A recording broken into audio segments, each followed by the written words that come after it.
તો આપ જુઓ તમામ ભક્તોના ચહેરા પર એક ઉત્સાહ તમે જોઈ રહ્યા છો। એક તરફ સોમનાથ દાદાના આશીર્વાદ તમને મળી રહ્યા છે અને બીજી તરફ કઈ રીતે લોકલાડીલા પ્રધાનમંત્રી નરેન્દ્ર મોદી ખુદ તેમની વચ્ચે પહોંચ્યા છે। તેઓ હાથ જોડીને હાથ હલાવીને અહીંયા પ્રધાનમંત્રી નરેન્દ્ર મોદીનું સ્વાગત કરી રહ્યા છે અને પ્રધાનમંત્રી નરેન્દ્ર મોદી પણ કેવો ખુશ થઈને કેવી રીતે તેઓ આ તમામ લોકોના અભિવાદન ઝીલી રહ્યા છે। જાણે કે એક પણ વ્યક્તિ જે અહીંયા ઊભો છે, આ રોડ શોમાં ઊભો છે, તે તેમની નજરોથી ચૂકી ના જવું જોઈએ તે રીતે ચારે તરફ પ્રધાનમંત્રી નરેન્દ્ર મોદી પોતાની નજર ફેરવી રહ્યા છે, બે હાથોથી નમન કરી રહ્યા છે, હાથ જોડીને નમન કરી રહ્યા છે અને અભિવાદન ઝીલી રહ્યા છે અને કઈ રીતે તેઓ લોકો સાથે જોડાયેલા છે તે જ અહીં સ્પષ્ટ થાય છે। બે અલગ અલગ દ્રશ્યો ટીવી સ્ક્રીન પર। એક તરફ આપ જુઓ સોમનાથ નગરીને કેવી રીતે ફરી એકવાર દુલ્હનની જેમ શણગારી દેવામાં આવી છે અને જે પળની રાહ જોવાતી હતી તે પળ હવે આવી પહોંચ્યો છે, જે અમૃત મહોત્સવ મનાવવામાં આવી રહ્યો છે। સોમનાથની આ ધરા પર પ્રધાનમંત્રી નરેન્દ્ર મોદી પણ અહીં પહોંચી ચૂક્યા છે, જ્યાં રોડ શોનું આયોજન કરવામાં આવ્યું છે। મોટી સંખ્યામાં જનમેદની જોઈ શકાય છે। 1951ની એ સવાર આજે યાદ કરવી પડે, જ્યારે ડોક્ટર રાજેન્દ્ર પ્રસાદે અહીં મંત્રોચ્ચાર સાથે શિવલિંગને સ્થાપિત કર્યું હતું અને આજની આ ક્ષણ જ્યારે પ્રધાનમંત્રી નરેન્દ્ર મોદીના નેતૃત્વમાં સોમનાથ વૈશ્વિક ફલક પર ફરી એકવાર ઝળહળી રહ્યું છે।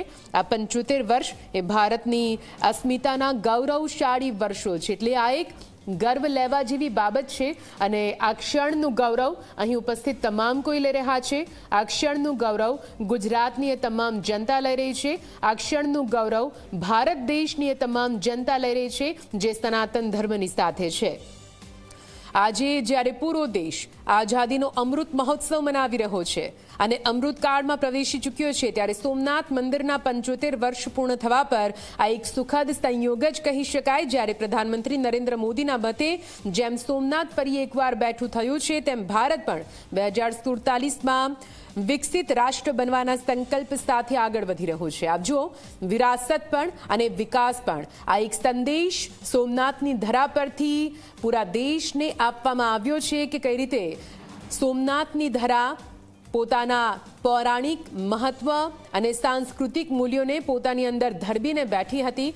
જો કે હવે સોમનાથની આ ધરા કઈ રીતે વિકાસના પથ પર સતત આગળ વધી રહી છે। સોમનાથ જ્યાં તમે કદાચ 15 વર્ષ પહેલા પહોંચ્યા હોત તો તેની સુરત કંઈક અલગ હોત, પરંતુ અત્યારે જ્યારે તમે સોમનાથના દ્વારે પહોંચો છો તો સોમનાથમાં જે રીતે વિકાસ થયેલો છે તે જોઈને તમામની આંખો ખુલી રહી જાય, કેમ કે આધુનિક સુવિધાઓની સાથે યાત્રાધામ તરીકે વિકસિત થઈ રહેલું સોમનાથ માત્ર ગુજરાત કે દેશ માટે નહીં પરંતુ પૂરા વિશ્વ માટે હાલ તો આકર્ષણનું કેન્દ્ર બની રહ્યું છે।